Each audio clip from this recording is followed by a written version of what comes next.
And we're live! Hi, and welcome to another edition of Botha Rants.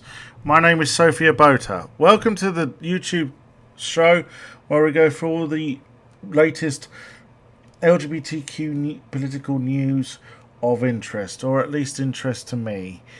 Okay, well, Parish notice to start off with about why I didn't stream on Friday when I said on Wednesday, if anybody was watching the Wednesday show, they would have heard me say I was going to definitely do a show on Friday. Well, obviously because of the COVID restrictions, the local elections and the elections to the Welsh Senedd and to the Scottish Parliament took some time to count. Also, of course, the London mayoral race and the Manchester mayoral race and the Liverpool mayoral race. And, well, I kind of wanted to wait until we had a clearer picture as to, what's what. So that is today. And so you're going to get my reaction to everything. Now, I realise that a lot of this stuff people would have already seen in the news, but the reason you should watch is my reaction to it all. So let's begin with the Hartlepool by-election.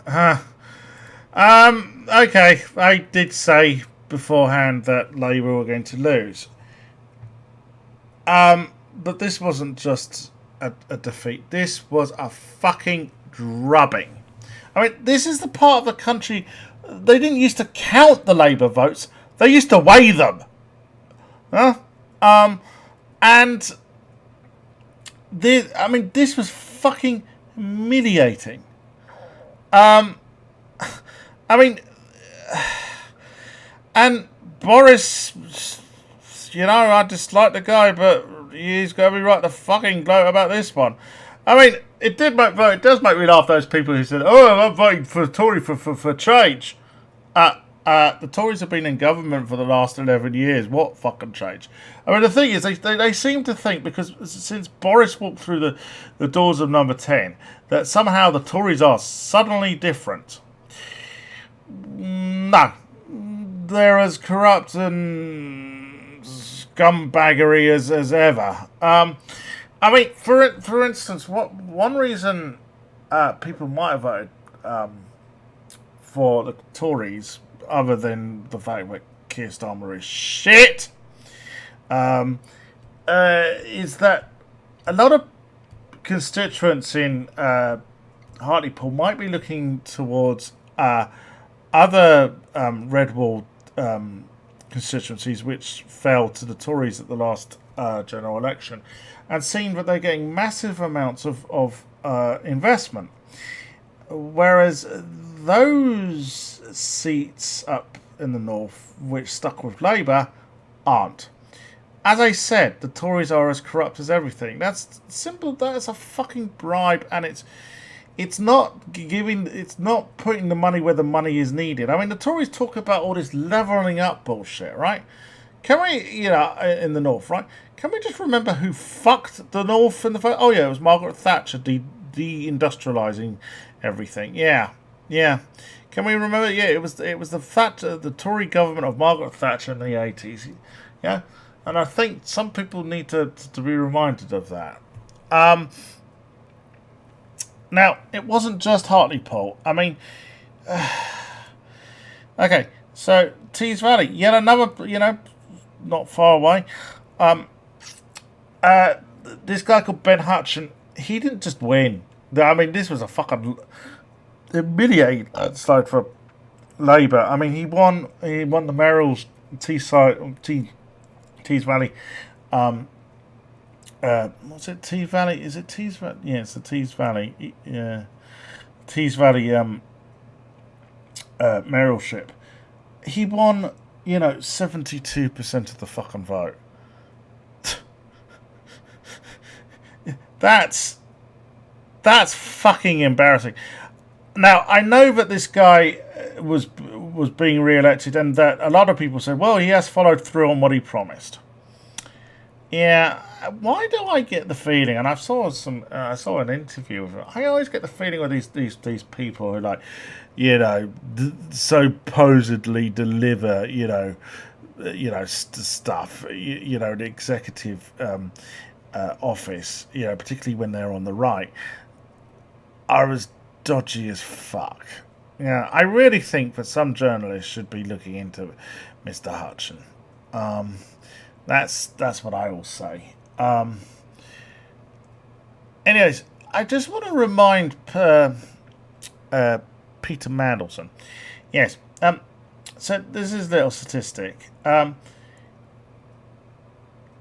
Jeremy Corbyn held Hartlepool when Jeremy Corbyn was leader. Labour held Hartlepool twice. Yeah, look. And in fact, they got the biggest number of votes. Yeah, since 2005. But of course, Peter Mandelson doesn't want to talk about the 2017 general election, when Jeremy Corbyn as leader actually increased not just the vote in Hartlepool, but increased the number of Labour MPs in Parliament for the first time since 1997 because the Labour manifesto had socialist policies which were popular. No, what Peter Mandelson wants to do is fucking blame Jeremy Corbyn for the defeat, the Hartlepool by-election defeat. Peter, are you going to be blaming Jeremy Corbyn for Labour's 2037, general election defeat?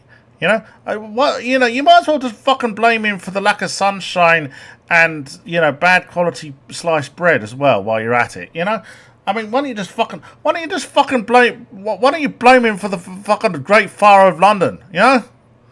You can't keep blaming Jeremy Corbyn. I'm not saying Jeremy Corbyn was the greatest party administrator, but he had policies which were popular, as proven in 2017. Sorry. Yeah. And of course, the irony here is, guess who used to be the MP for the Labour MP for Hartlepool? Oh yeah, Peter Mandelson. Yeah. And well, I think for me, Rebecca Long Bailey, she was being interviewed on the BBC election coverage, and she said the thing which needed to be said. She said that Labour aren't saying anything, and that's why Labour lose by-elections like Hartlepool, and why they did atrociously. And I mean the council election results in England weren't just bad; they were a fucking disaster. And the aftermath has been a fucking disaster, okay? Which we will all get into. But before we do, we're going to go to Scotland. This was my moment of the entire election season. This is Dana Franson. That's how she speaks, you'll hear. We used to call us, well, some of us still do call us Screechy, because, anyway, she decided to try she's not actually, yeah, it says former deputy leader, that's right. Yes, the leader, Paul Golding, was smacking her around, as it turns out. They were involved. Anyway, I think it's patriotic alternative. It's some other far right, hate mongering bullshit, political party. But anyways, before she got humiliated with 46 votes to Nicola Sturgeon, the First Minister of Scotland's 10,000, she tried to ambush her on the streets, and well, I'll show you what happened. This was, for me, the moment of the entire election. Yes, absolutely happy to have immigrants. Nicola! She doesn't want to confront Nicola Sturgeon. Nicola, how are you? You're sorry? What are you sorry for? Mass immigration? Marxism? You're a fascist. You're allowing women to be raped in Govan Hill and you say nothing about it. I'm not the fascist. Do you really think that Marxism is what's best for Scotland? Fascism doesn't explain itself. That's why you're walking away. You're a real fascist. You're trying to turn Scotland into a socialist republic. You don't. You are an absolute disgrace. We'll see what the locals view. We'll see the locals view later on. Of course, the locals, what, the ones that you flooded from other countries? You're a racist. Scotland. You yourself are ashamed. I'm a proud Scotsman and I don't like my country being turned into another country by you. You're a fascist, you are a racist, and the south side of Glasgow will reject you. Of course they will. And the south side of Glasgow did reject Jada Franson, quite categorically. What made me laugh though is that she was complaining about mass immigration flooding Scotland. Well, Jada, you're not from Scotland, so you're an immigrant. You fucking hypocrite. And as for Marxism, I doubt Jada Franson has read a word Karl Marx wrote. I seriously doubt it. She is your typical, gammon, isn't she? Yeah. Now, unfortunately, when it came to the count in Glasgow, there was this bullshit. Now, these people weren't associated with Jada Franson or the patriotic alternative. In fact, actually, they were supposedly members of the Liberal Party. And I saw that on Twitter, people actually confused the Liberal Party with the Liberal Democrats. The Liberal Party is separate to the Liberal Democrats. I can't be even bothered to explain why. But anyways, they turned up with these gold stars, which were seen at other protests. Of course, this is borrowing Nazi iconography, which, of course, persecuted the Jews, in protest at vaccinations. And, of course, they're doing Hitler salutes. Way you go, guys. Not clever at all. you anti-Semitic pieces of shit. Actually, some journalists did approach them, and they got all a bit rowdy. They were actually asked to leave the count. And this isn't the first time I know the Liberal Party have pulled stunts like this. Shall I say pulled illiberal stunts like this?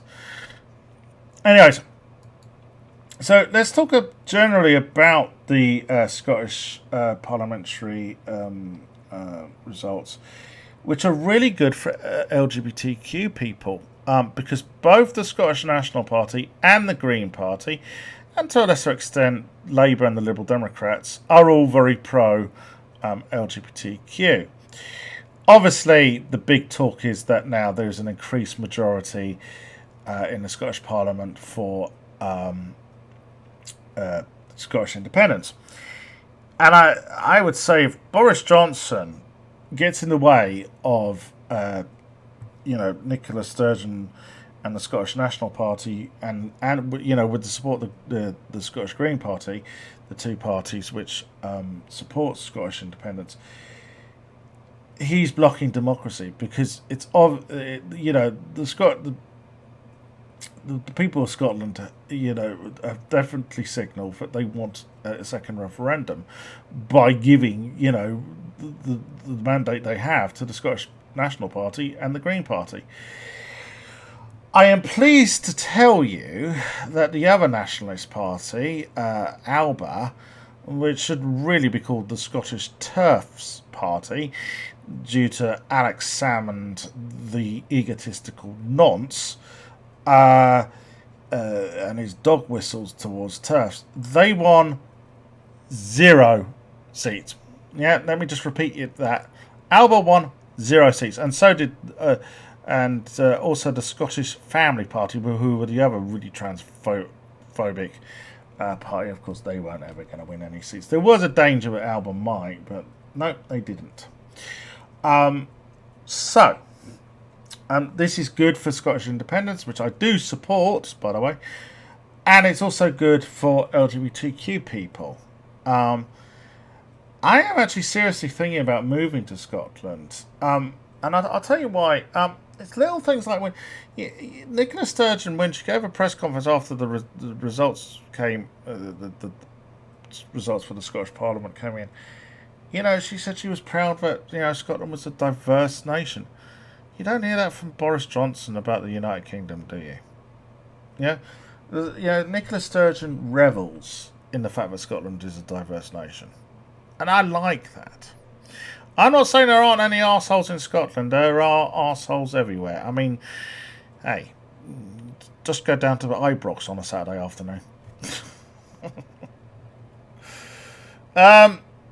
Anyways, Pink News published this, which is, I think, worth a read. I'm going to put the reader on. A bit tired. I'm actually I am dog tired. I've had fuck all sleep last few days. Anyways, so let's put this on. Wait. Right. There we go. It's been a torrid election campaign for LGBT plus people in Scotland, a discourse tainted by homophobia, transphobia and a low point of slurs towards charities which support these communities. These Scottish Parliament elections took place just 6 years after Scotland topped the rankings as the most progressive country in Europe on LGBT plus equality, according to ILGA Europe. Now it has fallen down the rankings and doesn't even make the top 5. But there are reasons to be hopeful, with more than 60 MSPs elected who have backed calls for concrete steps on LGBT plus equality, including all 6 of the party leaders and co-leaders now in Parliament. The Scottish Parliament has rightly been praised as a beacon on LGBT plus progress. Within just a year of being re-established in 1999, the new Parliament faced down a referendum by millionaire Brian Souter, who wanted to keep the pernicious Section 2A, otherwise known as Section 28, and it was eventually scrapped 3 years ahead of England and Wales. In recent times, Scotland also introduced their world's first LGBT plus inclusive education curriculum, with LGBT plus issues embedded in lessons. There was even a period when 3 of the 5 party leaders in the parliament were gay or bisexual, with former Labour leader Kezia Dugdale describing it as the world's gayest parliament. Those days of Scotland being an international leader in LGBT plus rights and protections now feel a faint and distant memory.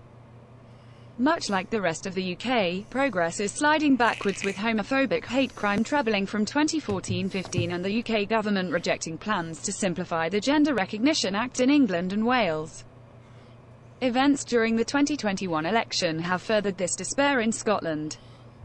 Stonewall Scotland and LGBT Youth Scotland were subject to baseless claims about advocating to reduce the age of consent by the Alba Party, with the Yeah, as I said, the Alba Party were dog whistling to TERFs and homophobes, along with the Scottish Family Party, which should have been called the Scottish Fascist Party, saying they oppose transgender ideology. There is no fucking transgender ideology. I can tell you that. Look, trying to get trans people to agree on something is like herding herding cats. Yeah? Fucking hell. Stonewall Scotland and LGBT Youth Scotland were subject to baseless claims about advocating to reduce the age of consent by the Alba Party, with the Greens co-convener Patrick Harvey describing a torrent of transphobic and homophobic abuse during the campaign by supporters of Alba. On Thursday, voters in Scotland resoundingly rejected Alba, with the party only picking up around 2% of the national vote and achieving 0 seats. Turnout also reached a historic high. The Scottish Parliament now has a mandate to drive forward with making real change to improve the lives of LGBT+ people. The SNP is all but guaranteed to form the next Scottish government, but will require the support of other parties, most likely the Greens, to pass laws. Here's what the Scottish Parliament can do. Ending conversion therapy. All the parties represented have committed to ending this within their manifestos. Despite the Right, let me... Nicole Sturgeon, before the election, actually said that if the SNP are re-elected, as they have been, they were going to proceed with this quick, to embarrass the fuck out of Boris Johnson for not doing it across the UK. Obviously, Northern Ireland have already done it, which is the biggest of surprises. So, yeah, I think the Scottish Parliament will do it fairly quickly. Far more quickly than the fucking Conservatives, Tories at Westminster who've said they've been saying they're going to do it for the last 3 years. Will you just get on and fucking do it? And none of this, exemption for this and exemption for that as well. Huh? Despite the issue being debated in the UK Parliament and also a motion passed by the Northern Ireland Assembly, the Scottish Parliament has still not made any material steps towards a ban. The SNP has stated in its manifesto that banning the abhorrent practice will require the UK government to act first. Due to where power lies in making new laws, UK ministers have already dragged their heels on this for more than 1,000 days. This isn't good enough, and the Scottish Parliament should immediately apply pressure to Liz Truss by passing a motion condemning the practice and drawing up it can do within existing areas of responsibility, including health and criminal justice, which are devolved.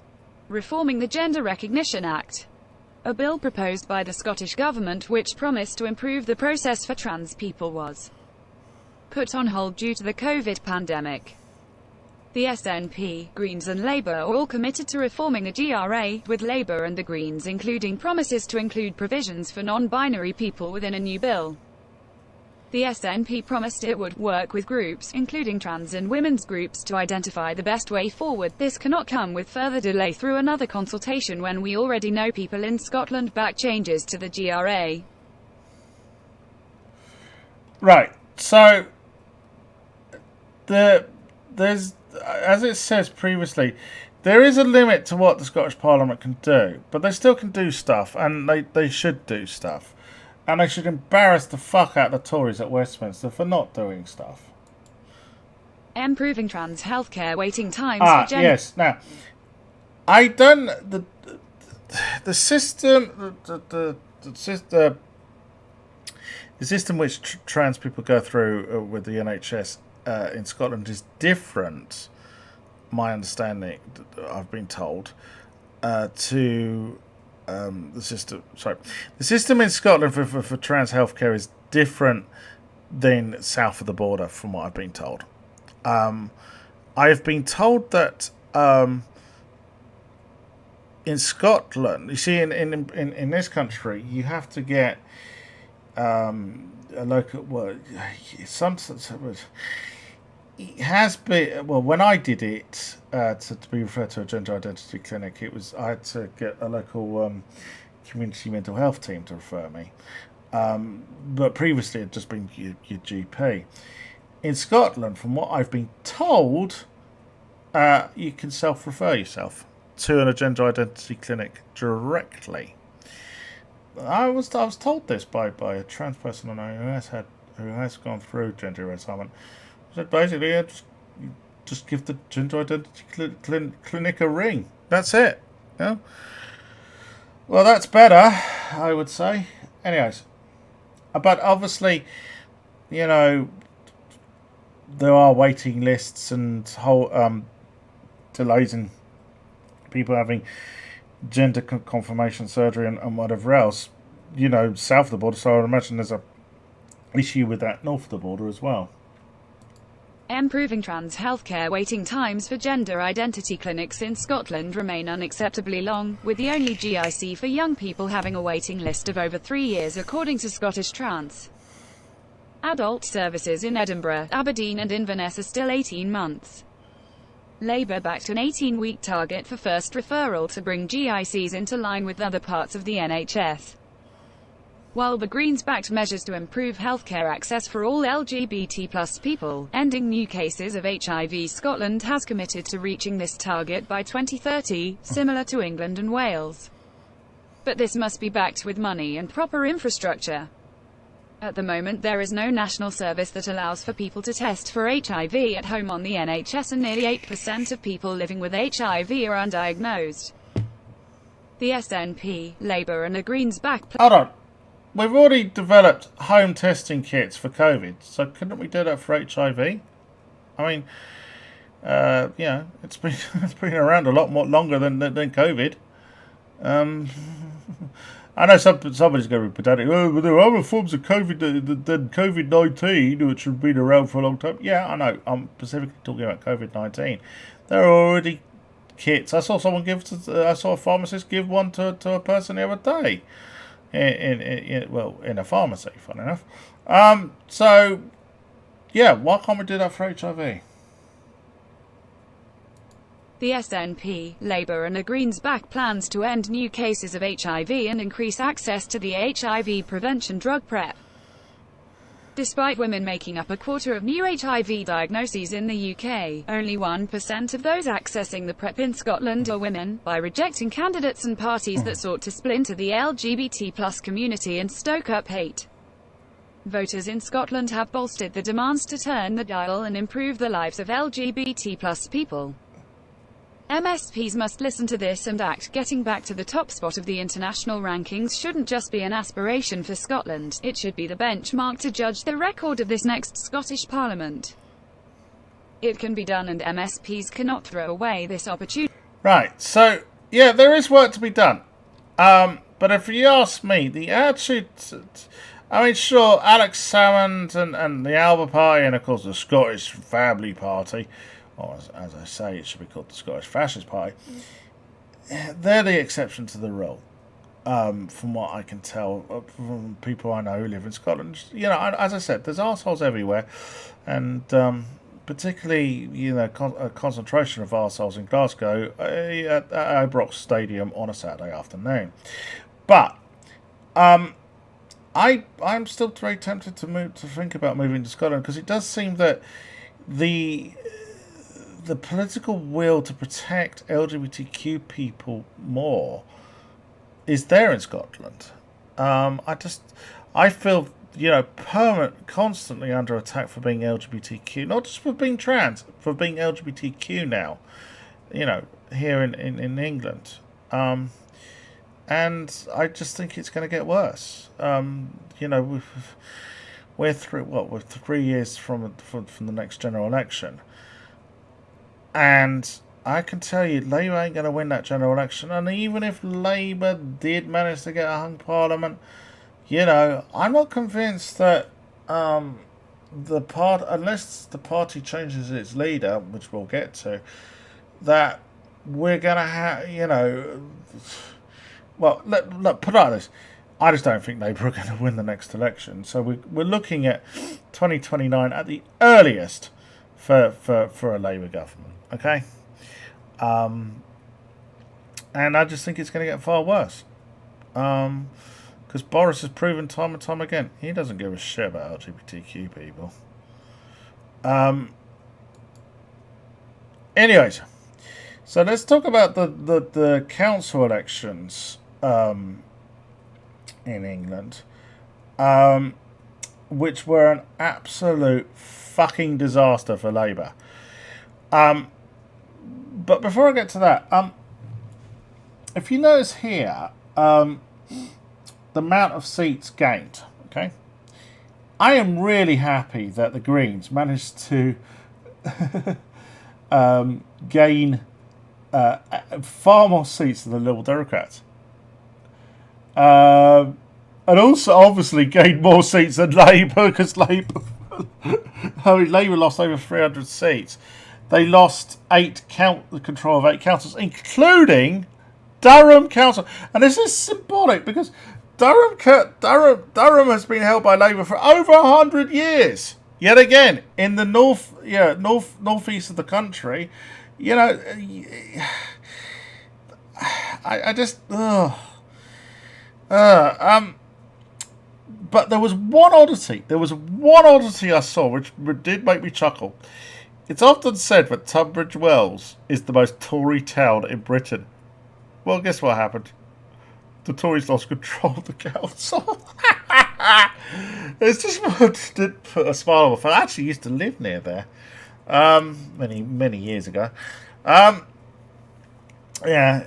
Funny enough, where I live, which is a very safe Tory seat, the council here is actually Lib Dem, and the Lib Dems did actually hold on to control. In fact, actually, they have the same number of seats as they had before the election. Now, the other thing I'm going to say is, these obviously, because last year the pandemic and everything, these elections were held over from last year. So basically, this is Keir Starmer losing seats, which Jeremy Corbyn won. Yeah. Or shall I be shall we say more accurate? These are seats which Labour won under Jeremy Corbyn in 2016, and Keir Starmer has lost.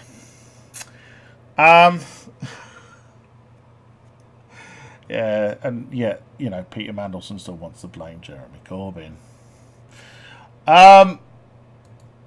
Now, yes, the London mayoral election. We thought that of all the elections in the country, right, Sadiq Khan would basically walk it. No, he didn't. He had to go. In fact, less people voted for him this time round than they did in 2016, which in some ways shouldn't surprise anyone. I mean, if you ever, usually when parties get re-elected, they usually win on a low amount of votes, and usually their majorities are cut. But the thing is, the polls were saying that Sadiq Khan was going to win, quite, by quite a wide margin, and it turned out not to be so. But the good news for me, being as I support the Green Party, is Sean Berry came third, ahead of the Liberal Democrats. And there was some more good news. There he is. Lawrence Fox lost his fucking deposit. Ha ha ha ha ha ha. And also, let's see if I can find it. Yep, Count Binface beat Peter Gammons, who was the... I still think that's funny. Gammons by name, Gammon by nature. I mean, you are if you're a fucking UKIPper.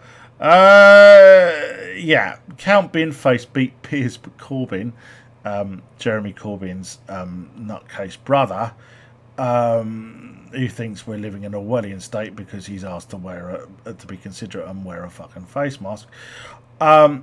Idiot, COVID idiot to be exact. Piers Morgan. Sorry, not Piers Morgan. Piers Corbyn thinks COVID's a hoax, doesn't he? He really does buy into all that David Icke bullshit. Anyways, Peter Gammons.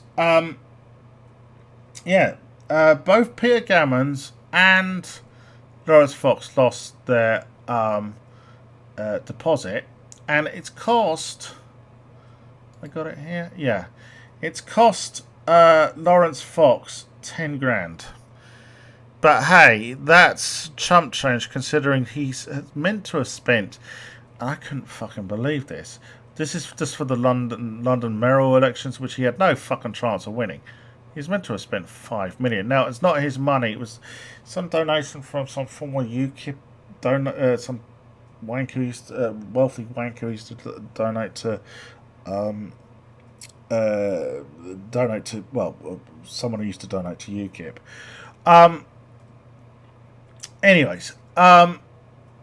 So when it was announced, like about 10 o'clock last night, that Sadiq Khan had won, I suddenly saw on Twitter that RIP London was, or was it London RIP, was trending on Twitter, and you knew why. Now this was from when he won, when he first won in, well, it was just before he first won in 2016. This was for UKIP's LGBT members.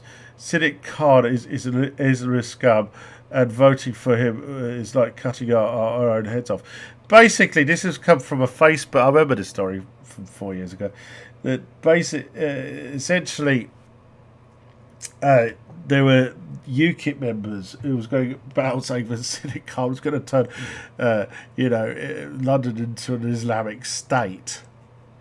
How's that going?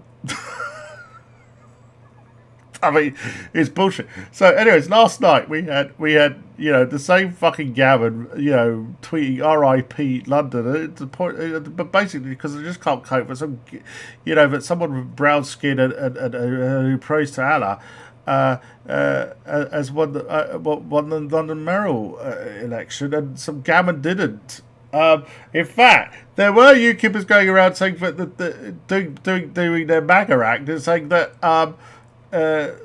The election had been rigged. Oh, for fuck's sake. They just can't cope with the fact that London, more often than not, has said fuck off the bigots. I know some people are going to say, what about Boris Johnson? Yes, for those outside the UK who might not remember what Boris Johnson did before he was Prime Minister, he was London Mayor. Yes, but I would say that Boris he was still a racist shit, but he is Boris plays to certain audiences, shall we say, and so he probably toned that down. Zach Goldsmith didn't. I mean, Zach Goldsmith, when he was campaigning against Sadiq Khan, it was dog whistle after fucking racist dog whistle. I mean, I can't really remember the Boris Johnson tenure, to be honest, at City Hall, other than you got those Boris bikes. For those who don't know, you can pick up these bikes. I think they're sponsored by Barclays. I can't remember. They've got some sponsorship. Basically, you can pick up these bikes in London, cycle around on them, and then put them back. And of course, the cable car. Oh yeah, wasn't that another of Boris's things? Someone's probably going to tell me that was actually under development when Ken Livingstone was mayor for London. I don't know. But look, one thing I'm going to say about Sadiq Khan is I actually think he should be shouting a lot more against the Tories. And I think he hasn't done enough to do so. So, you know, he has got a huge fucking mandate, and he should use that to clout the fucking Tories. He should be, you know, loudly in opposition to the Tories, far more than he has been. You know, we talk about, you know, Keir Starmer not being, you know, vocal enough in opposition to the Tories. And sure, ultimate responsibility should fall on Keir Starmer. After all, he is leader of the opposition, and he's not offering any fucking opposition. But Sadiq Khan, yet again, I just think he's been a bit too... I mean, I know he'll probably say, I'm concentrating on issues in London, you know, this is a devolved position, blah, blah, blah, it's not my job to challenge the Tories. Well, you know, I think I think you could say more. I mean, he certainly was vocal against Brexit. I remember that. But some people will say, oh, that was just to undermine Jeremy Corbyn. I don't know. London was certainly very anti-Brexit. So... But I think he could be a lot more vocal against Boris Johnson. Anyways, as I said, Lawrence Fox lost his deposit, and so did Peter Gammons of UKIP. But there is a fear... yeah, news from headlines do make me laugh sometimes. There is a fear that after failing in London, the fears grow that after failing to become London Mayor, Lawrence Fox will resume his music career. Right, he's a really shit actor. He's a shit politician, but even worse than that, he can't sing. Do you remember that bit in Hitchhiker's Guide to the Galaxy going, is he going to talk to us? No, much worse, he's going to read us his poetry. It's like that. It's seriously, if you've ever heard him sing, it is really, really fucking bad. You know, you thought Bruce Springsteen couldn't sing? Well, Lawrence Fox... It's painful. It really fucking is, listening to him singing. I know some of you only say that because he's a fascist. No, I'm saying that because he's a shit singer. Anyways, he can take solace. He can get back to Mum's basement and be around his familiar favourite things.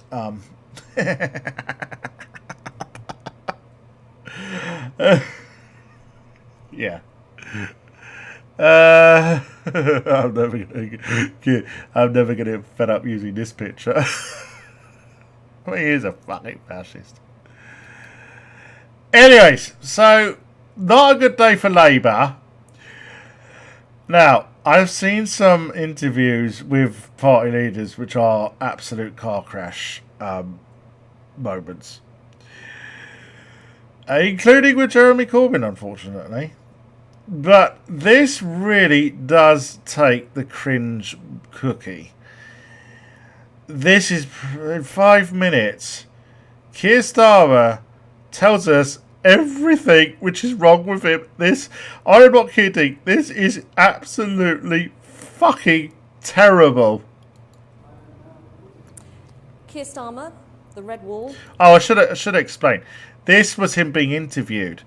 Well,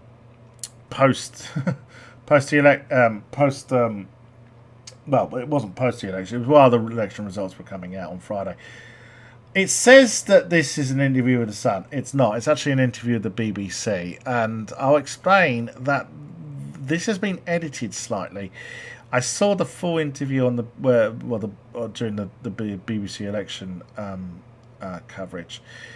So they've cut a bit out at the end, and I'll get to that. The other thing I'll say is, whereas Boris Johnson went up to Hartlepool and was standing around all the people in Hartlepool, Keir Starmer's sitting there in the Houses of Commons.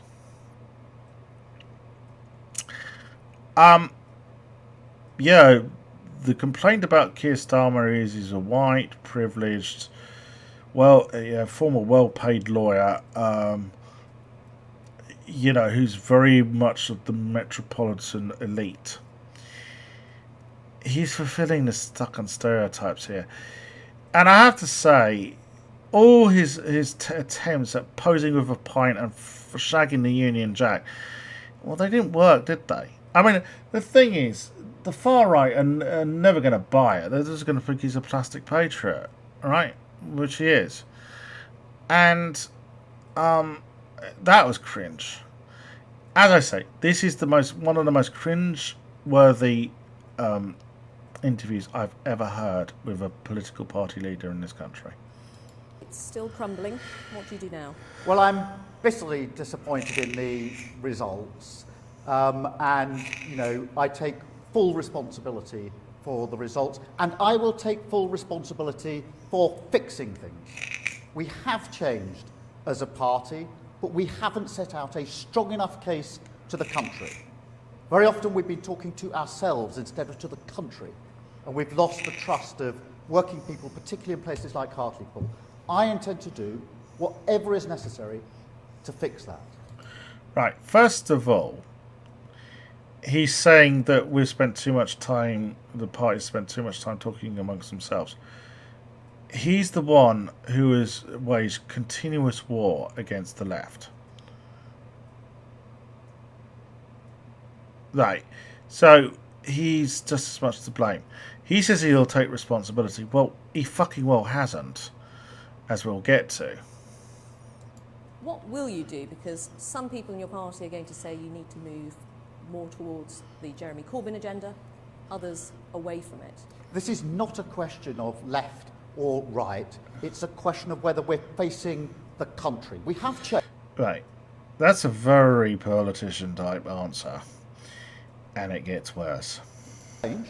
As a party, but we've not made a strong enough case to the country. We've lost that connection, that trust, and I intend to rebuild that and do whatever is necessary to rebuild that trust. But what does change mean in, say, policy terms? It means stopping as a party, quarrelling amongst ourselves, looking internally and facing the country and setting out that bold vision for a better Britain and changing the things that need changing. And that is the change that I will bring about. Len McCluskey, Unite General Secretary, says people don't know what you stand for. What is that vision? Our vision is of a country that ends the injustice and inequality that millions of people face every day. But fundamentally, we have to show that we are facing the country, that we've learnt the lessons of this bitterly disappointing set of results. You say you take personal responsibility for the results. Are you up to the job of Labour Party leader? Yes, and I intend not only to take responsibility... No, lie, you're not up to the job. It's pretty fucking obvious. God. For the results, but to take responsibility for fixing things. And I will set out what change is needed over the next few days, but I'm absolutely clear in my mind and absolutely determined to do whatever is necessary to fix things and to make sure we can make that case to the country in a compelling way. What are you going to change over the next few days? What are you referring to? I will set out what we need to do to reconnect the Labour Party to the voters that have cast their verdict on us last night, particularly in places like Hartlepool. We have changed as a party. We have changed as a party, but we need to go further and we need to set out that strong case to the country. We have not done that. So you're going to set out a new policy agenda, is that what you're saying? I am going to set out a strong case to the country, learn the lessons of the elections that have come in so far, and accept that we must reconnect and rebuild trust with working people, particularly in places like Hartlepool. Can you give us any indication of what it is you're going to be Well, I'm not going to set out a policy agenda in this interview, but I'm going to set out how we reconnect and rebuild that trust. Are you going to reshuffle your top team? We've lost 4 general elections. We've just had a bitterly disappointing set of results last night. This goes way beyond a reshuffle or personalities. It's about focusing the Labour Party on the country and making sure that we close the gap between the Labour Party and working people. Sorry, I'm not clear though. Are you going to reshuffle your top team? We have lost yes 4. Or no? We have lost 4 general elections in a row. We've bitterly disappointing results last night. This goes way beyond a reshuffle, goes way beyond personalities. It goes to the core issue of whether the Labour Party is talking to itself or talking to the country. Sorry, Sir Keir, yes or no, are you going to reshuffle your top team? I've said that, as far as I'm concerned, we've been losing elections for 10 or 11 years. This is much more fundamental than a reshuffle or personalities. OK, well, I'm not clear what the answer is in that case. But just finally, is the Labour Party facing an existential crisis? No. But the Labour Party has to rise to the challenge of reconnecting with working people. We were set up to represent working people. We need to reconnect, rebuild that trust. And that means learning the lessons of the results that are in so far and putting a much stronger and bolder case to the country. But sorry, Sir Keir, you're not setting out your new policy agenda or what might change precisely. You're not saying whether you're going to reshuffle your top team. Are you really going to deliver change? Yes, we have already changed as a party. We need to go further. And in particular, we need to... Right. So, basically, she's asking you, well, what are you going to do? Well, we need to change. What does that mean? Well, we need to reconnect with our core voters. And how are you going to do that? Well, how dare you ask me about, to come up with policies today? Keir, that's your fucking job. Yeah, this is the problem. You've just gone around, going, oh, Tories bad, vote for me. Tories bad, vote for me. You're going to have to do a lot more. You see, the thing is, Peter Mandelson has got on his hobby horse about fucking Tory sleaze. Now, I'm not denying that it's not that it's not an issue. Yet it is an issue of integrity and trust. Okay. But let's be honest, right? It's only really a story of interest to political journalists. And outside the Westminster bubble, it's not so much of a story, okay? And there is a difference between now and the 1990s. Yeah, I'm old enough to remember all the Tory sleaze in the 90s. I mean, I was a political watcher, back then. I was, in my late teens, early 20s, wasn't I? And the difference then, right, was there was a credible alternative to the Tories. For all the evilness which Tony Blair unleashed, right? And the amount of shit he should be in prison for, including war crimes. At least Labour in the 90s were presenting, first of all under John Smith and then under Tony Blair, a credible alternative.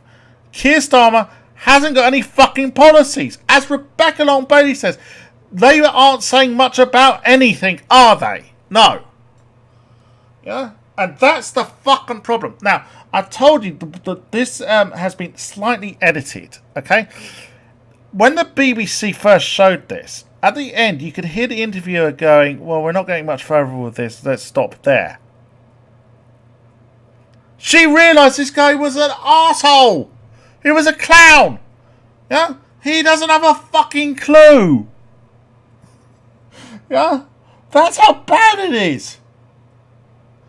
Just because he was the, we kept hearing this from his fucking, he was the director of public prosecutions and he was very he's very forensic about stuff. Michael Howard was also a lawyer, Yeah. He failed to win anything with the Tories, didn't he? Yeah. Yeah, he's shit. He's a shower of shite. That's what Keir Starmer is. He needs to go. Anyways, the other excuse being given is this. Talk about... I call bullshit on this one. Look, Peter Mandelson is the prince of the dark arts, right? He is as Machiavellian as they fucking come. He's supposedly meant to be some fucking communications fucking genius, right? PR fucking guru, right? Right? Here's what, fuck me. I'm not fucking Don Draper, but I know what you should do in a time like this, right? You stick a podium in front of a fucking camera, which is linked online. You get Keir Starmer there announcing fucking policies. The mainstream media will pick it up, right? For fuck's sake. You know, nobody knows what Keir Starmer stands for. You know, I remember Tories, when Jeremy Corbyn was leader of the Labour Party, they said, I don't agree with him, but at least I know, you know, I have to respect him. He he stands for something, right? That, yeah, you know, I saw, I don't know, I forgot which Tory minister, I think it wasn't Savage Avid, it was the other Muslim, well, Savage Avid's no longer in the cabinet, is he? I forgot the other guy's name. He used to be head of YouGov. But I remember him saying, you know, under Jeremy Corbyn, Labour had policies, under Starmer, they have none. And he's fucking right, okay? It's not often I agree with a Tory, but I agreed with him there, right? Starmer hasn't got a fucking clue. Peter Mandelson is yesterday's man. I said Starmer would kill the Labour Party, and he's fucking killing it. Now, I know I now support the Green Party, and I will carry on supporting the Green Party, because I'm far happier, you know, supporting the Green Party, come what may, right? But here's the thing, right? We need a functioning opposition in this country, and at the moment we don't fucking have it. They say democracies are only as strong as the opposition, and we don't have one, okay? Starmer should not be, you know, Boris's best fucking asset. He should be his the biggest thorn in his fucking side. He should be getting on his fucking tits week after fucking week, day after fucking day. I have had enough. Starmer must go.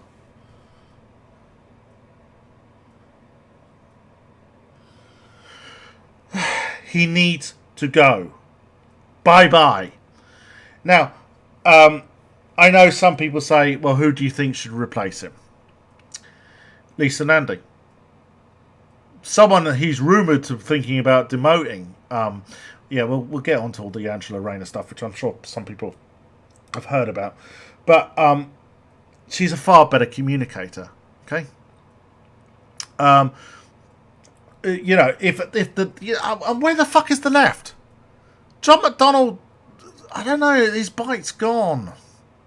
I mean, Diane Abbott did have a few, you know, things to say this morning on Sky about Starmer. And I don't expect her to put her name up to challenge Starmer. But how about Richard Bergen? I've met Richard. He's a good guy. You know, he's articulate, he's intelligent. And funny enough, like Starmer, he used to be a lawyer. But the thing about Bergen is he's got charisma. He knows how to, you know, he knows how to fire up an audience. I've seen him do it twice. Right? He's great at doing that. He's got fire in his belly. Starmer has had a charisma fucking bypass. You know? He is Labour's version of John Major. I mean, I know people are sort of comparing him to Ian Duncan Smith. In fact, actually, I've seen more and more people, and I've say that he's a Tory plant. Yeah. Anyways.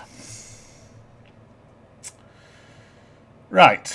Sorry, I had to have to. Okay, it wasn't all bad for Labour. All right, it wasn't all bad. Okay. But I will explain why in Wales, and we'll get to Manchester, Labour did far better. Okay. And fun enough, it's because of the absence of Keir Starmer. It's the fact that Mark Drakeford, the Welsh First Minister, Labour, you know, is a competent socialist. Keir Starmer is neither competent nor a socialist. Yeah. Basically, in Wales and Manchester and Liverpool, where they have put, you know, social democratic policies into practice, Labour did well. Okay? So, it's good to see that, Labour. And I'd point out that Plaid Cymru, of course, the Party of Wales, equivalent to the Scottish National Party, are also socialist. So you've got an overwhelming socialist majority. Oh, and I'll tell you what was brilliant. I did have a party, you know, on my own for this one. Neil Hamilton, that odious far right cunt, lost his seat. Yeah, UKIP's vote collapsed everywhere. Right, it just fucking did. partly, and that's partly why the Conservatives did well. I have to admit that. You know, I always remember UKIP's going, we take as many votes off the Labour as we do off the Tories. Well, the statistics panned out otherwise, haven't they? Proved otherwise. Yeah.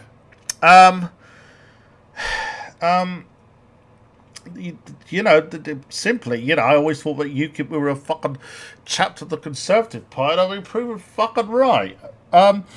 Sadly, Greens didn't win anything, but it, you know, I think Wales are better off with a Labour administration, and in fact they increased the number of seats by one. It's, because of the PR system in both the Welsh Senedd and Scottish Parliament, it's very hard to get a majority. I think the SNP have only done it once in Scotland. You know, it is very difficult. And that's not a bad thing. Not a bad thing. Consensus, you know, politics is not a bad thing. Okay? Anyways, as I was saying, now, this is really cool. So, Labour won the mayoralship in Liverpool. In fact, actually, they did win the majority of mayoral elections. It's just that they didn't win some of the key ones, like in the West Midlands and Tees Valley, right? Andy Burnham actually increased his his vote, and that's a fucking stonking fucking majority. And why? Because he's popular. He gets shit done. You know, I've actually met Andy. He's a good bloke. Yeah, that's what I have to say. He's a decent bloke. And people forget he's actually, because I mean, he served under Tony Blair and Gordon Brown in the cabinet. You know, when Labour were in government. He's actually from the left of the party. People forget that. And I also know from a friend who was involved with Unite Against Fascism up in the northwest. They said to me, you know, they'd have an anti-fascist rally, and he was always there. He was always, despite, even though he was an MP, even though he was a minister, he was always, he was always prepared to go on stage and, speak out against fascism. So, good on Andy. He does seem a decent bloke. Anyways, he had a few things to say, and I think we should have a listen because it's relevant. I've got the best job in the world, in the best city region in the world, and I'm just so grateful to all of those people who went out and put their trust in me. It means a lot. It's quite humbling, actually, Sophie, to be honest. It's a brilliant result. I'm so grateful to everybody. And we are on with something here. We are actually levelling up this country. We are building the new Greater Manchester. And from here, we are going to do some radical changes to our transport system. The Greater Manchester Public have given me a big mandate to bring our buses back under public control for the first time in 35 years. And I'll be getting on with that job come Monday morning. Getting on with the job on the buses, best job in the world, but you'll forgive me for labouring the point a little bit. Can you rule out running for the leadership of the Labour Party? I've been elected as Mayor of Greater Manchester, as I say. That is where my focus is. I left Westminster politics. I'm not an MP. You have to be an MP to stand for the leader of the Labour Party, and I'm not aware that the rules have changed. So no, my focus is here, Sophie, and in the distant future, if the party were ever to kind of feel that it needed me, well, I'm here, and they should get in touch. But no, I'm here, and I want to support Labour nationally by saying, look at what's happening here. Where there is devolution, where there is strong, authentic, connected representation, people are buying into it, and the council results here reflect that. So the Labour Party's been lukewarm about devolution up to this point, and it needs to change very significantly and get right behind it and rebuild from the bottom up, and that will be my advice to the leader, but also to the whole of the party. If in the distant future Labour needs you, they should get in touch. Sounds a little bit like you're leaving the door slightly ajar. Well, I say I have tried twice to be the leader, and it's never worked. So I'm not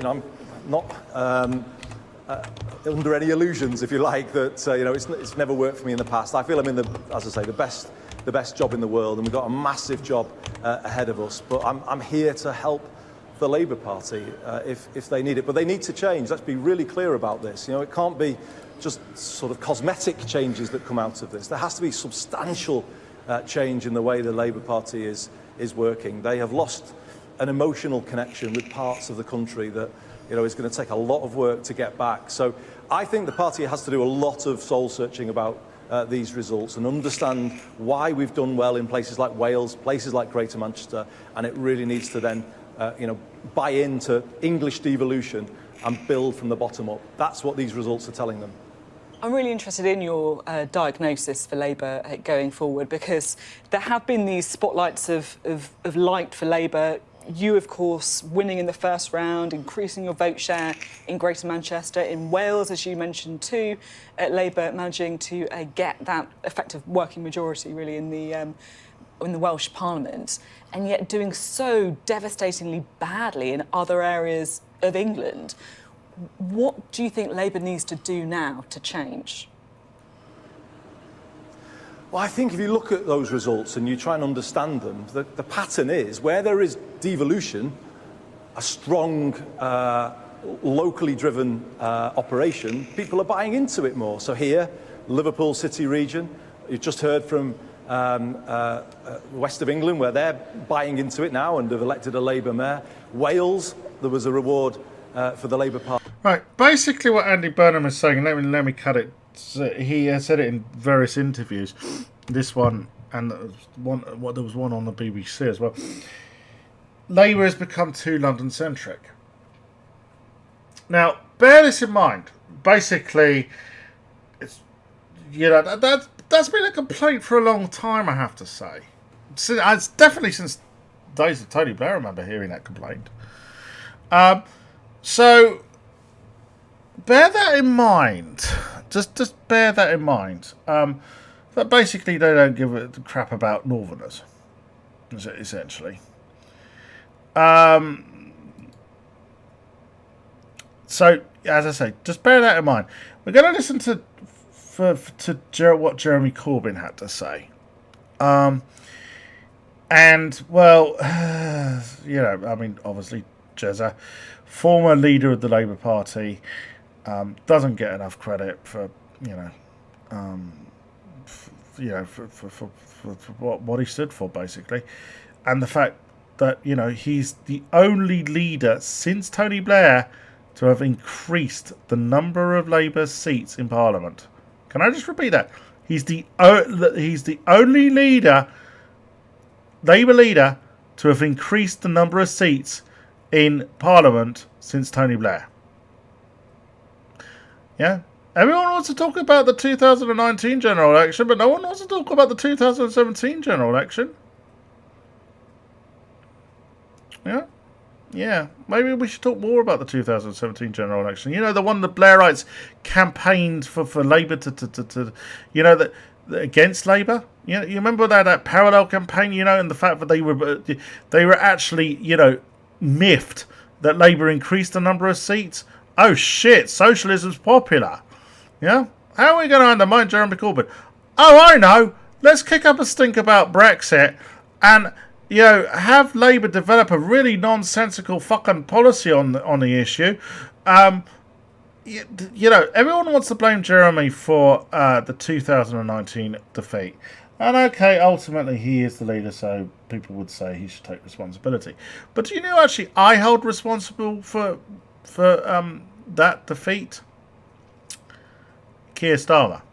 And the reason being is that he was Brexit secretary. Him and Emily Thornberry, who was the shadow foreign secretary, they both were agitating for Labour to support a second referendum, which ended up as, right, we're going to have a second referendum after we've renegotiated the Brexit deal, but we're going to tell people to vote against that Brexit. That doesn't make fucking sense. So, and okay, Jeremy should have put his foot down and basically said we're going for a soft Brexit. Because in 2007, the difference between 2017 and 2019 is that in 2017, Labour said they would honour the Brexit vote. In 2019, they didn't. And, well, 2017 increased the number of seats. 2019, one of the heaviest defeats Labour has ever had. But let's have a listen to what Jeremy Jezza has to say about, the shit Labour's in. The 2017 and 19 manifestos, which proved themselves to be very popular. They were condemned for the amount of money we wanted to spend on investment, all of which has now happened. True. Because of the COVID. Seems Jeremy's right about a lot of things, isn't he? He's often on the right side of history, Even Conservatives admit this, like Peter Oban. Crisis. I would have concentrated on the levels of inequality and injustice in our society. I wouldn't have given the Tories any space or any support for their shambolic and incompetent handling of so much to do with COVID, and offer people a vision of social justice, offer people a vision of safe, secure, permanent jobs, not the sort of fly-by-night insecure economy, which is the main message that Boris Johnson's Tories are offering. We could give out. But people here have voted Conservative. That would be different. They voted for Boris Johnson. Isn't it possible they like what they're getting, and they're not interested in a left-wing Labour prospectus? A lot of people didn't vote. Labour haven't got a left-wing prospectus. They haven't got fuck all at the moment. Technically, actually, that's wrong. Technically, the policies which Jeremy Corbyn, had Labour adopt, are still official party policy. But Starmer seems to want to, ignore everything good about Jeremy Corbyn. Basically, his message is, Tories bad, I'm not Jeremy Corbyn. Tories bad, I'm not Jeremy Corbyn. As well, actually, I think we have to make, as a Labour Party, a very clear pitch on what social justice would look like, what real opportunity would look like. Because people have had far too long of this kind of economic strategy, which leaves so many people poor. And indeed, since the COVID crisis begun, the levels of inequality in Britain have got worse. The millionaires that have come as a result of government spending on COVID, all of these things need to be challenged. You don't succeed in challenging the government if you spend your time agreeing with what their strategy is. I don't agree with their strategy. Right. I don't support their strategy. What I want to see is a different world. But the other side of the Labour Party think that you are the problem, that this loss was your legacy, that you'd done... Sorry, I still think, Jeremy Corbyn is responsible for the charge of the Light Brigade, and he's responsible for the Black Death, he's responsible for everything bad. I mean, Peter Mandelson would have you fucking believe that, seriously. So much damage up here, and moved Labour so far away from aspiration and what people wanted in places like Hartlepool. The thing is, this whole thing, that's us socialists are anti-aspiration. No, we're not. We want to help people have a decent life. To be able to fulfill their potential. I am so sick and tired of this. That we're anti-aspirational. No, I'm fucking not. We're the people who want to give people a hand up so that they can, fulfill their aspirations. That it's really you that's the problem, and that the longer you keep talking about that kind of vision, the more Keir Starmer needs to take you on and drum you out. During my time as leader of the party, we trebled our membership to 600,000. We developed a democratic form of policy making. We didn't impose things on people. We developed that democracy within the party. And whilst we didn't obviously win in 2019, I know that better than anybody else. The vote we got, the national popular vote we got, was the highest of any election since 2001, excepting the very big vote we got in 2017. So to say our policies were unpopular is simply not true. And yeah, it is untrue. The party, sorry, did I get that wrong? No, I meant basically the policies which Jeremy Corbyn put forward, socialist policies, were popular. You look at survey after survey, right? There is you know, majority of people support renationalising the railways, getting rid of student loans. You know, good stuff like that. I think the party has to recognise what its roots are, what its principles are, and meet people's needs. Insecure housing, insecure work, insecure jobs, insufficiency of benefit, terrible mental health stress and poverty as a result of the COVID pandemic. These are the issues that Labour should be speaking up for. Many people on the doorsteps, and I found the same yesterday in my own constituency, where, by the way, we had some very, very good results in local elections. I found that people simply wanted to know what the Labour Party now stands for. I think we've got to be clear. Keir Starmer was elected leader on the... Exactly. As I say, people knew what Labour stood for under Jeremy Corbyn. They don't under Keir Starmer. basis of supporting the policies that he himself had advocated in the general election. Isn't there the hangover of Brexit, though, here as well? Boris Johnson certainly thinks Brexit had quite a lot to do with this. And I just wonder whether you now regret perhaps not following your own instincts, as many people understood them, and being a Brexiteer. Well, Brexit is obviously still a debate. It's still an issue. I led the party in order to try to keep the party together, to bring together both Remain and Leave people, all of whom were suffering the same kinds of social problems and social injustice. That was the offer we made. Okay, it's well known that that particular aspect of policy didn't work in 2019, but Brexit has happened. What's important was it a mistake? Now is having a sensible trading relationship with Europe. There were options on the table, and the party came together to choose the option that I advocated in the 2019 election. And by the way, every single member of the Shadow Cabinet supported that policy. Now, Keir Starmer is talking about radical change. He's saying really fundamental things need to change. If that involves, as many people are advocating, taking on the left and saying, you are not the future of this party, Labour needs to go back to something that can unite. Taking on the left, it's the left to get out there and you know, get MPs elected. It's things like momentum. Yeah? If Keir Starmer does that, he'll be shooting himself in the foot. You know, Britain the way it did under Tony Blair, perhaps. What will you do? I mean, do you see yourself as coming back into the centre of Labour politics?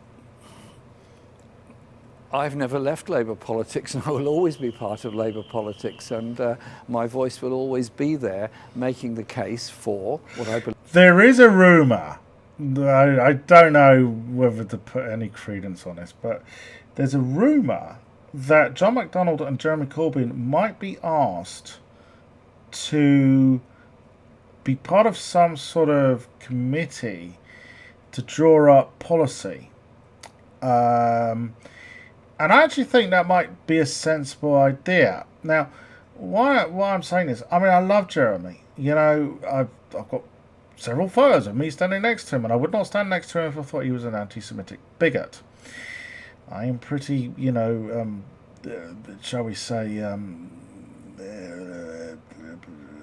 know, my antennae is pretty keen when it comes to anti-Semitism, and but I have to admit, you know, it just followed him around like a bad fucking fart, didn't it? You know, it's like a bad cloud. And I kind of think Starmer is a clean skin, but what Starmer needs is a script put in front of him. Yeah, that's kind of it. As I say, failing that, Starmer needs to go. Shit, I just had a brain fart. I was just trying to figure there was another thing. The thing is, if Labour ditch socialism, they're going to have a problem also getting, you know, I mean, they're saying, oh, people are going to the Tories. Yeah, as I say, yeah, up north, right? But they need to understand that that's because Labour aren't offering anything. If they, as I say, if they offer a socialist, you know, policies, people will come back to them. believe is necessary. If they don't, right, I think you'll find more people will stay at home, and more Labour voters will be staying at home. Necessary are some radical changes in this country. And whilst the results were obviously very, very bad in parts of the country, particularly in some of the Midlands and the North East, the results from Wales seem actually quite good. I think that's a credit to Mark Drakeford, who has never apologised for being a socialist and indeed has promoted radical policies himself. And so I think should Keir Starmer quit? Message has got to be, I think what we need to do is think of the results, analyse the results, and respect what was said in the leadership campaign of January onwards of 2020, in which it was said that the manifesto on which we fought the 2019 election, those policies on investment, those policies on... Starmer did promise that. He also said he was going to reunify the party, yet he has waged constant fucking war on the left with all these fucking purges, which ironically... many Jewish people who have been Labour members have found themselves being expelled. Hold on, what was that about? Starmer made in his victory speech about, he was going to listen to the Jewish community. Oh, right, only those Jews who support, essentially Zionism. I don't like always using that term, or shall we say, the current, establishment governance in Israel, which is not good. Okay, Starmer only seems to want to listen to the Jewish Labour movement. He doesn't want to listen to Jewish Voice for Labour. I've explained the difference between those two groups in Labour before. One is anti-Zionist, Jewish Voice for Labour. One is pro-Zionist, Jewish Labour movement. Universal free broadband, those policies on a national education service should be stuck to. It's up to him what he decides to do. But the important thing is that this party represents a real, radical alternative to inspire people. Offering nothing, offering insipid support for the government, causes people either to vote for somebody else or simply to stay home and disappear. Just finally, I mean, obviously you're not a Labour MP because of what you said about anti-Semitism. Can you just clarify, you don't think anymore that the scale of anti-Semitism in the Labour Party was overstated for political reasons, do you? Because that's what you once said. What I did... It was certainly... Anti-Semitism was certainly weaponised against Jeremy Corbyn, which actually undermines genuine anti-Semitism. What I'm saying here is there is plenty of genuine anti-Semitism. You don't have to look too far. Marjorie Taylor Greene, I mean, in this country, it's more subtle, but it is there. But criticising the Israeli government is not anti-Semitism. I keep saying this. I will keep saying this. I am a Jew. I don't agree with the Israeli government. And it's not just the Netanyahu government. I have not agreed with successive governments, including Labour governments in Israel. Yes, I'm that old. I can remember when Israel did have a Labour government. It was quoted the numbers of people affected by it. Let's be clear, anti-Semitism is an evil and a poison within our society. I change party processes to... See, this is what I'm talking about. This just follows him around wherever the fuck ever. Right? It's getting... I mean, it was cringe when he was leader. It's even more cringe now. They're not done, destroying him, are they? Yeah? Anyways, as I said to you earlier, bear in mind what Andy Burnham said about Labour not respecting people up north. Okay? So, Starmer says, I'm going to take responsibility, but I'm going to scapegoat Angela Rayner. Right. Well, this is the second northern working class woman he has sacked from the shadow cabinet, and it actually has a slight bearing for trans people, because both Angela Rayner and Rebecca Long Bailey, who was of course sacked last summer, are trans allies, steadfast trans allies. Now, Lisa Nandy still remains in the shadow cabinet, but obviously the rumour is she's going to get demoted. Or is she? You see, here's the thing. Angela Rayner, they announced Angela Rayner was going to be sacked last night. And then this morning, Ian Murray was on Sky News saying, oh no, she hasn't been sacked. She's actually going to get promoted. Bro, he couldn't actually say the portfolio which she's getting put, she's going to be put in charge of. Here's the thing, right?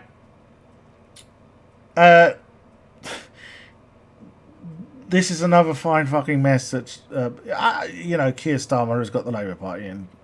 And the reason why there seems to be a U-turn on Angela Rayner is she's popular. Yeah? And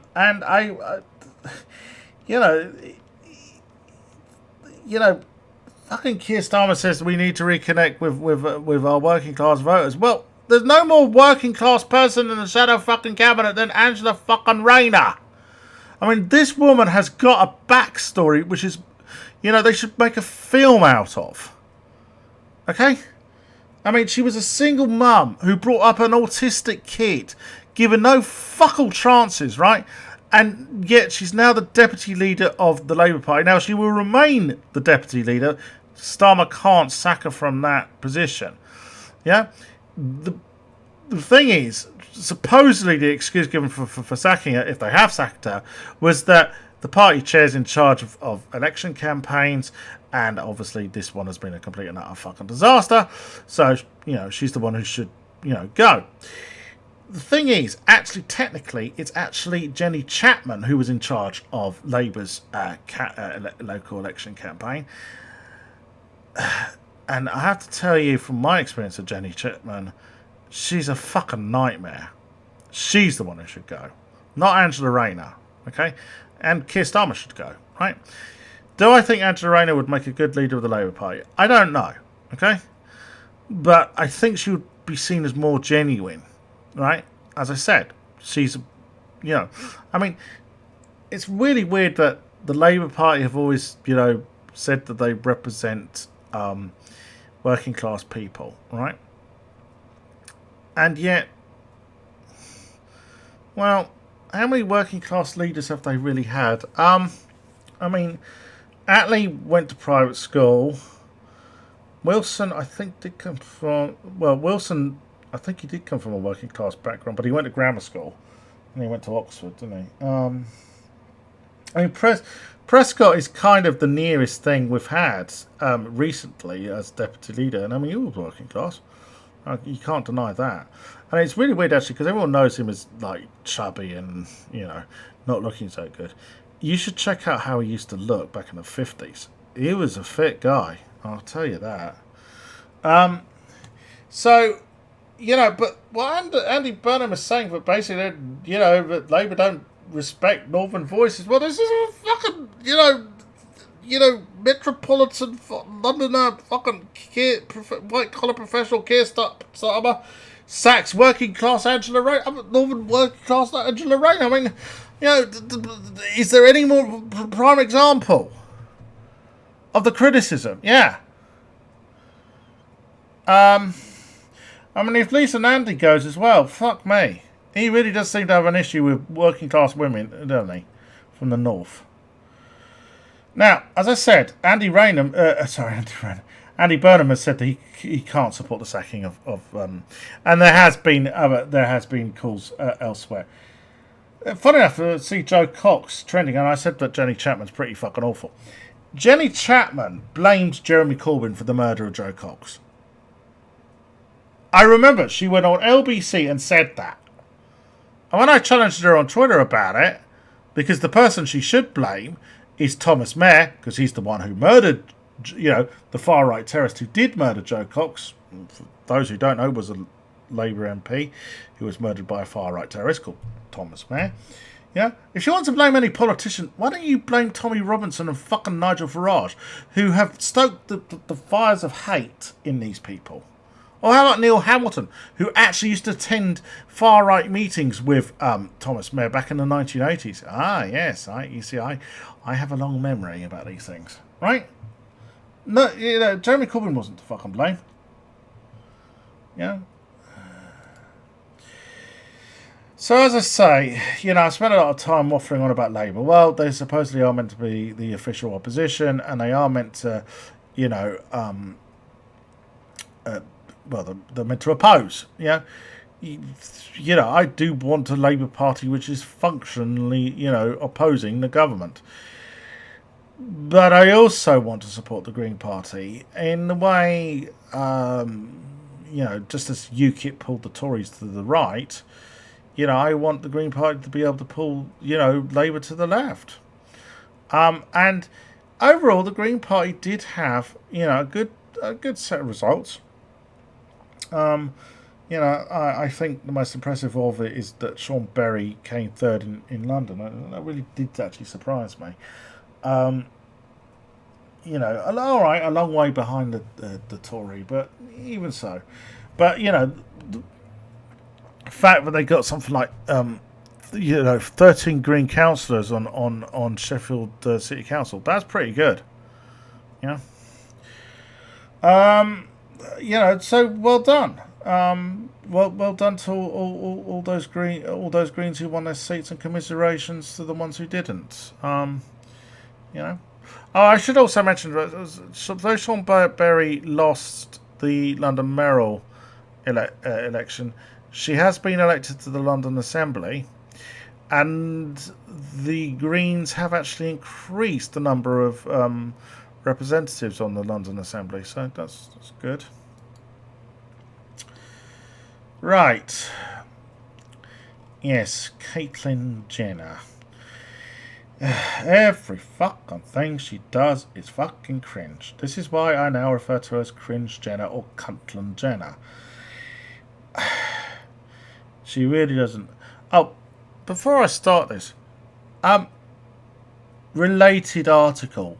Will Donald Trump dance with Caitlyn Jenner at the inaugural ball? That story's 4 fucking years old. What the fuck?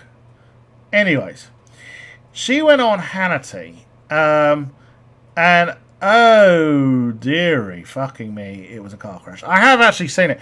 I did think about going through the whole interview, but I can't stand Caitlyn Jenner and I can't stand Sean Hannity. For those who don't know, Sean Hannity is a talking head on Fox News, and he's fucking awful. He's GOP apologist all along. So, okay, let's get into this.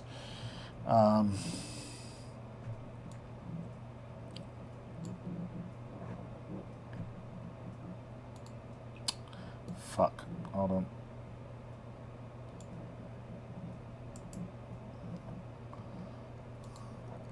Caitlyn Jenner just did her first interview as a candidate for California governor, and there are 3 takeaways. 1. She really wants you to know that she's rich. 2. She still loves Donald Trump. And 3. She thinks she's a good role model for trans youth. But did she mention that she's rich? So rich that her interview with Fox News' Sean Hannity was filmed in her private airplane hangar in Malibu. So rich that her biggest problem right now is that the man with the hangar across from hers got so tired of seeing homeless people in the street that he moved to Arizona. Oh, the poor private jet owners of California leaving California. Oh, they're so oppressed. Oh, what next? The limo owners of California are going to be leaving, are they? Yeah? Because they can't get a parking spot because, what, working class people are taking up, you know, that spot in their, what, you know, crusty fucking Pontiacs. Fuck! Oh, jeez. I told you it was cringe. Come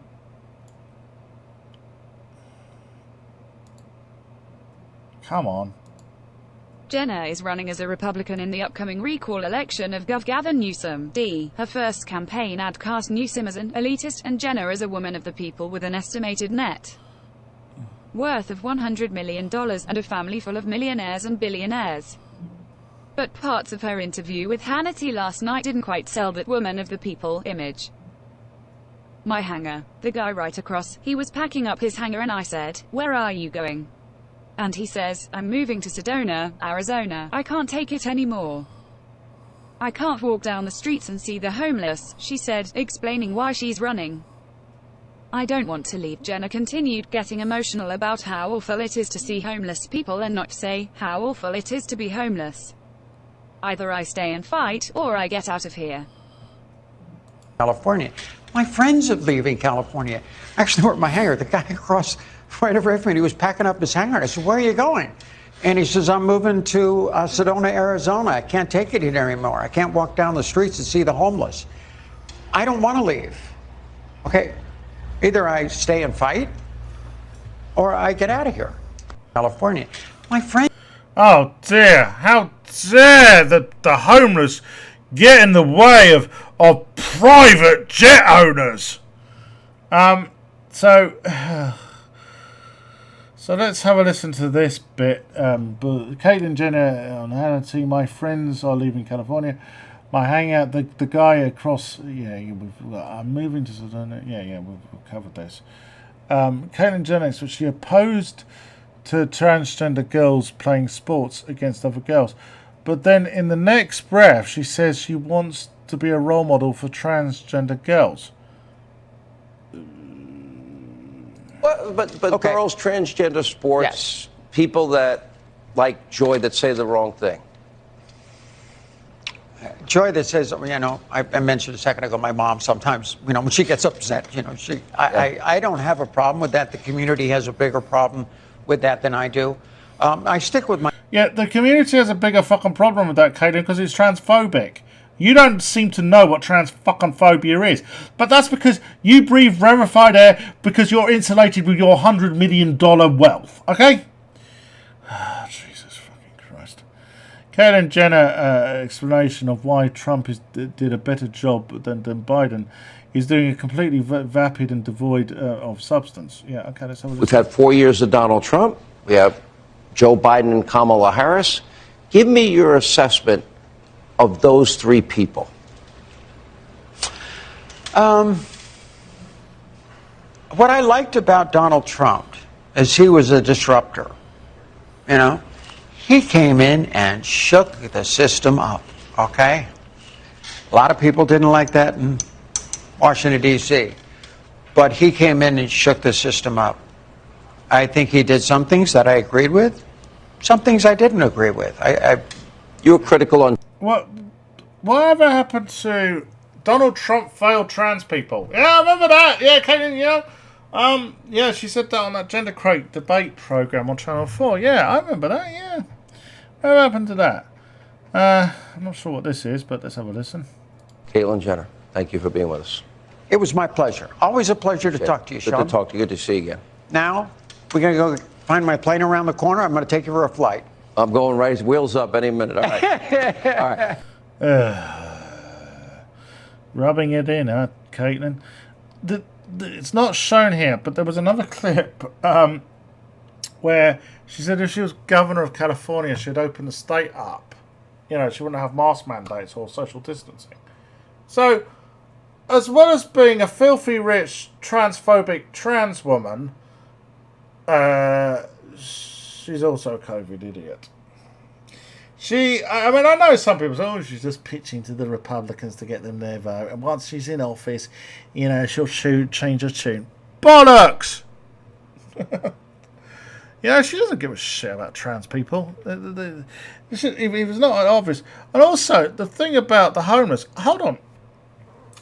Didn't Blair White tell us in her videos in support of of Caitlyn Jenner, she helps trans people off the streets? She doesn't seem to. Does she really? Well, she doesn't seem to. Have much compassion for the homeless. When she's talking to fucking Sean Hannity.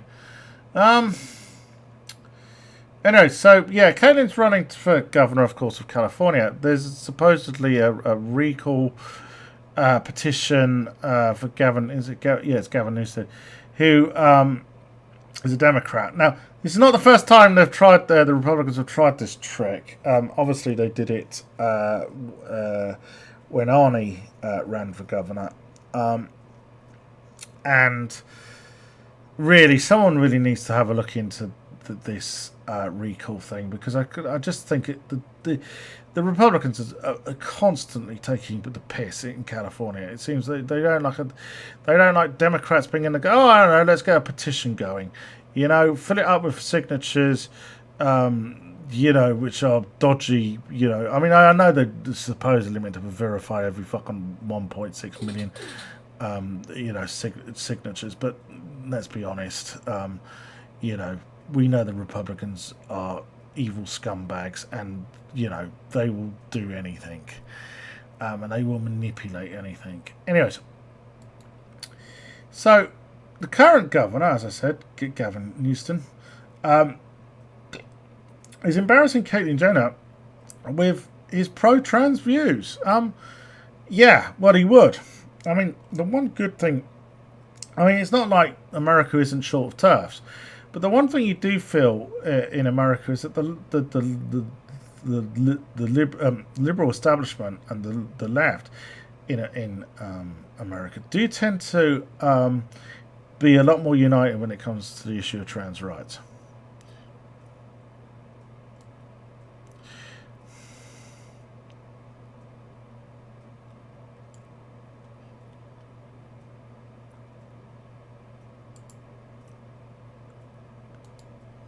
California's incumbent Governor Gavin Newsom drew a sharp contrast with Caitlyn Jenner on Wednesday as he emphasized his strong pro-trans views. Jenner likely lost what little support she had from the LGBT+ community this week by publicly opposing trans equality in sports, claiming that allowing trans athletes to compete under their gender identity just isn't fair. She invited further conflict in a disastrous Fox News interview on Wednesday, the 5th of May, in which she praised Donald Trump as a disruptor, and declared she doesn't care what people think of her views on trans athletes. Never Jenner. That's what I've got to say to all this. Okay, hold on. Sorry, excuse me a minute.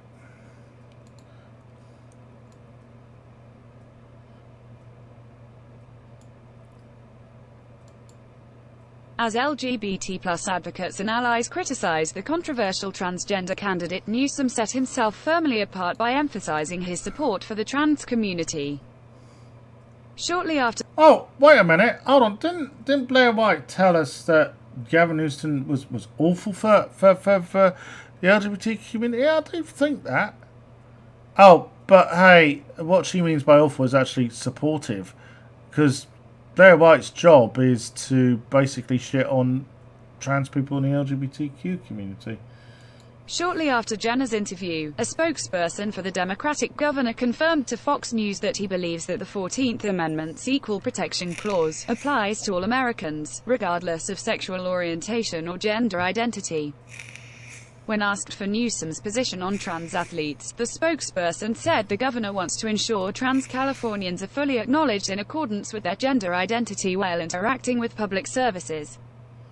The spokesperson added that California already allows students to participate in activities consistent with their gender identity, and assured voters that the state isn't going backwards on these issues. The exchange highlighted the fact that, while Caitlyn Jenner might like to present herself as a thorn in Gavin Newsom's side, in reality she's provided the perfect foil for his campaign. According to Variety, Newsom's team are thrilled that she's running for governor, with the publication describing her candidacy as a political gift. For months, Newsom has been calling the recall a Republican power grab and trying to brand it as very Trumpy, which was smart, said Michael Trujillo, a California Democratic political strategist. Now you have Caitlyn basically highlighting all their talking points by hiring a bunch of Trump aides. If you're Team Newsom, it's the gift that keeps on giving. Sure enough, Newsom's team has reported a Jenner-fueled $300,000 fundraising burst in the days since she launched her campaign, suggesting she's not quite the adversary she thinks she is. I was going to say, she doesn't know what she's talking about. She honestly doesn't. And I mean, I remember someone said, well, what political experience has she got? And I said, well, none. But here's the thing. Donald Trump didn't have any either, did he? So there is still that danger. And I'm saying this. If trans people support Caitlyn Jenner, why don't they just, you know, they're asking to be, to be persecuted. Right? They really are. I hate to say that. And I know some people are going to say you shouldn't say things like that. Well, she doesn't give a shit about trans people. All Caitlyn Jenner gives a shit about is herself. Right? I mean, in that Hannity interview as well, she said again, I represent the LGBTQ community. Hold on. When did we... Sorry. I don't remember the meeting we had where we all agreed and had a vote. Caitlyn Jenner's going to represent us. No, I don't remember that meeting. In fact, the general consensus, Caitlyn, is you don't. You don't represent our views, our interests, because most LGBTQ people are to the left of the political spectrum because, the right wants to kill us generally. Okay? In more than one way. It's not always direct. It's not always, anti-trans laws or anti-LGBTQ laws. It's, it's basically, funding, trans healthcare or LGBTQ healthcare. It's stuff like that, So, I mean, you seem to think that, people will support you because you speak to people like fucking Blair White. Maybe you should go, I mean, she won't. I mean, she does not have she should speak to, some real trans people, but she fucking won't. I know some people say, well, didn't you watch I Am Kate? And she did it. That was a photo op. Okay?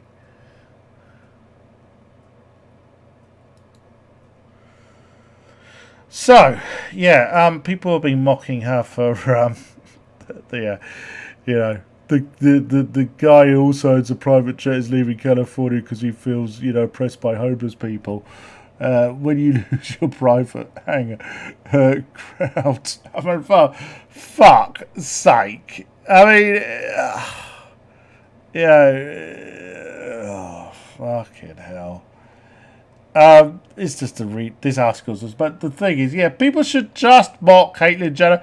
It's anything left, to do. I mean, she's kind of parodying her fucking self with the as it goes. Yet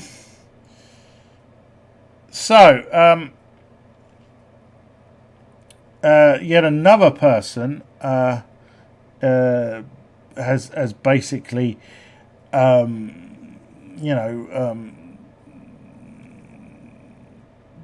a go at Caitlyn Jenner. Let's get into this.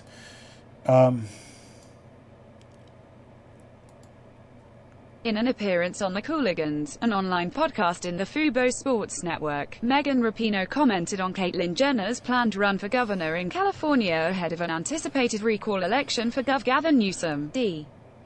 You were an exceptional athlete. You're not an exceptional politician, Rapinoe reportedly said in a shot at the former Olympian turned reality star.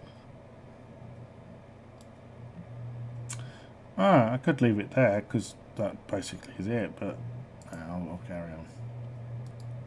First reported by Outsports, ahead of the Out Soccer Stars' full appearance on the latest episode of the show, scheduled for release on May 9th at 7 p.m. Eastern Standard Time. Clips of Rapinoe's full comments on Jenner haven't been released yet, but other parts of her sit-down have come out.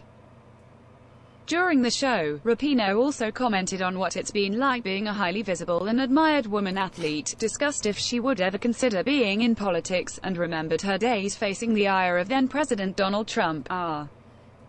Rapinoe reportedly told comedian hosts Alexis Guerreros and Christian Polanco that politics require a ton of skill and institutional knowledge, but it's become too much about popularity. Those people are talented politicians. I think people need to think of it that way, Rapinoe said. I love talking about politics from my perspective, from my lane. I honestly think it's become too much of a popularity contest. She even considered her own political future. I probably could be a representative of some kind, win a district here or there, but am I really the best person to be doing that? Maybe I can just talk about the person who is actually the best person to be doing that. Unless it's for the president, and then probably, I'll just do it. recalling when she declared, "I'm not going to the King White House if she were to win the World Cup in 2019. Rapinoe said, "I'm petty, so to get to be the highest level of petty and win the game and score the goals, and ultimately win the World Cup, and just sit back and go, oh, do you want to revisit that? Yeah. Are you talking about me? Oh, okay. Even in..." Yeah, so basically Caitlyn Jenner seems to have a bit of an issue with a lesbian football player. Sorry, I meant soccer, as the Americans call it. Player. Yeah, why doesn't this surprise me? Right, okay, folks, that brings to the end another edition of Botha Rants. I will be back tomorrow. I will be. I promise. I actually am going to be back tomorrow because there's a ton of stories I've not covered because of the UK elections. And of course I'll be back with Ozma, who probably has some fun facts to tell us about Calgary. Anyways, in the meantime, if you like this video, give it a like. If you want to share this on your social media feeds, please do so. It helps us a great deal. So does subscribing, so please do subscribe, and tell your friends to subscribe. Anyways, until tomorrow, stay safe, take care of yourself, and peace out.